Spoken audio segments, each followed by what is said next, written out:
कानपुर के चौबेपुर क्षेत्र में आगामी 14 अप्रैल को डॉक्टर भीमराव अंबेडकर की जयंती को लेकर तैयारियां तेज कर दी गई हैं। इसी क्रम में रविवार को समाजवादी पार्टी ने जनसंपर्क अभियान की शुरुआत करते हुए विकास खंड के हृदयपुर गांव में साफ सफाई और जागरूकता कार्यक्रम आयोजित किया। बिल्लौर विधानसभा से विधानसभा अध्यक्ष विनय यादव ने बाबा साहब की प्रतिमा स्थल पर पहुंचकर खुद झाड़ू लगाकर साफ सफाई अभियान की अगुवाई की। उनके साथ मौजूद कार्यकर्ताओं ने भी पूरे परिसर को स्वच्छ और व्यवस्थित बनाने में योगदान दिया। इस दौरान गांव के कई लोग भी स्वेच्छा से अभियान में शामिल हुए, जिससे कार्यक्रम में सामूहिक भागीदारी का माहौल देखने को मिला। निरीक्षण के दौरान विनय यादव ने बताया कि पार्टी नेतृत्व के निर्देशानुसार 14 अप्रैल को सेक्टर और जोन स्तर पर स्थापित बाबा साहब की प्रतिमाओं पर माल्यार्पण कर सामाजिक जागरूकता कार्यक्रम आयोजित किए जाएंगे। उन्होंने कहा कि इन आयोजनों के जरिए लोगों को बाबा साहब के विचारों, संघर्ष और सामाजिक समानता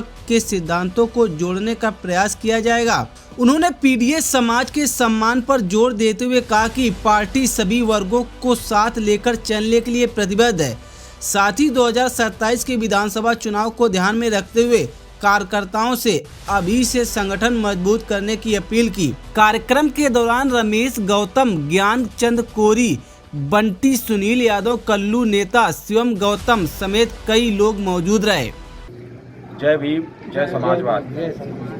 मैं बिल्लौर विधानसभा अध्यक्ष समाजवादी पार्टी विनय यादव। आज हम लोग चौबेपुर ब्लॉक के हृदयपुर गांव में बाबा साहब के जन्मोत्सव से पहले बाबा साहब की प्रतिमा पर हम लोगों ने, हमारे साथ में रमेश गौतम जी, ज्ञानचंद्र कमल जी, बंटी भाई, सुनील जी, प्रिंसू कटियार और ग्रामीण शिवम से लेकर गांव के सभी सम्मानित लोग, हम लोगों ने मिल करके, और इसका संदेश ये है कि 14 तारीख को पूरे उत्तर प्रदेश में नहीं पूरी दुनिया में जो हम सबके पीडीए के भगवान हैं बाबा साहब भीमराव अंबेडकर जी, गरीबों के, मजदूरों के, दलितों के, पिछड़ों के,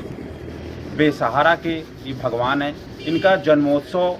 135वां जन्मोत्सव 14 अप्रैल को मनाया जाएगा। तो हम अपने सभी उन साथियों से, विधानसभा के सभी लोगों से ये निवेदन, ये अपील करना चाहता हूँ कि सब लोग अपने अपने गांव में, अपने अपने बूथ पर, उस जगह पर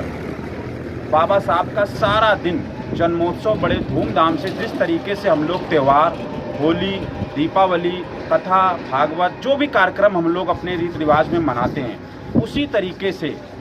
जो संविधान निर्माता हैं, जिन्होंने हम लोगों को बराबरी का अधिकार दिया, जिनके संविधान के बदौलत पिछड़े और दलित एक नीचे से लेकर के बराबरी के अधिकार को लेकर के, नौकरी के अधिकार को लेकर के, जिनको अधिकार आज समाज में मिल रहा है, ऐसे भगवान का जन्मोत्सव है। हम लोग पूरे भाईचारा से, प्रेम से और मिल करके, अगर कोई गलतियां भी हो जाएं तो उस गलतियों को आपस में ख़त्म करके, जिस तरीके से त्यौहार हम लोग मिलते हैं गलतियों को ख़त्म करके, इसी तरीके से 14 तारीख को अगर हमारे पिछड़े और दलित समाज में कोई मतभेद है, कोई बात है, क्योंकि हम सब लोग गलतियां होती रहती हैं, तो उन गलतियों को 14 तारीख को ख़त्म करके, एक होकर के, संगठित होकर के, क्योंकि बाबा साहब का जो सपना है वो बहुत बड़ा सपना है। वो सपना अकेले नहीं कोई जीत सकता है, उसको लेकर के संगठित होना पड़ेगा। जब संगठित होगे तभी संघर्ष कर पाओगे, और जब संघर्ष वही कर पाएगा जो शिक्षित होगा। तो इसको लेकर के हम अपने पिछड़े और दलित समाज के लोगों से हाथ जोड़ के निवेदन करूंगा, अपने बिल्लौर विधानसभा के सम्मानित सभी लोग एक होकर के, और जो बाबा साहब का सपना है उसको लेकर के, उनकी जो उन्होंने हमारे लोगों के लिए किया है, वो गांव-गांव, मोहल्ले में जा कर के हम लोग इनका जन्मोत्सव बड़े भव्य तरीके से मनाएंगे। और एक होकर के उन ताकतों से भी लड़ना है जो हमारी आने वाली पीढ़ी को ख़त्म कर रहे हैं, संविधान को ख़त्म कर रहे हैं, जो लोग नफरत कर रहे हैं, जो लोग जातियों में बांट रहे हैं, जो लोग छुआछूत में बांट रहे हैं, ऐसे लोग जो सत्ता में काबिज हैं, उनका भी हमें संकल्प लेना है 14 तारीख को कि हम लोग एक होकर के ऐसे लोगों को समाज से दूर तो करेंगे। अपने जो भी जिस दल का हो, मैं किसी दल में हो, अगर वो इन चीज़ों को फॉलो करता है, अगर उसकी पार्टी, तो उसको समाज से भी दूर करना है, उत्तर प्रदेश से भी दूर करना है, भारत से भी दूर करना है, और जो हम लोगों के लोग हैं उनको उन गद्दी में बैठाल करके अपने अधिकारों को लेकर के हम लोग संगठित होंगे। इन्हीं सब बातों से मैं सभी लोगों को अपनी तरफ से सभी को जय भीम, जय समाजवाद। बाबा साहब अमर रहे।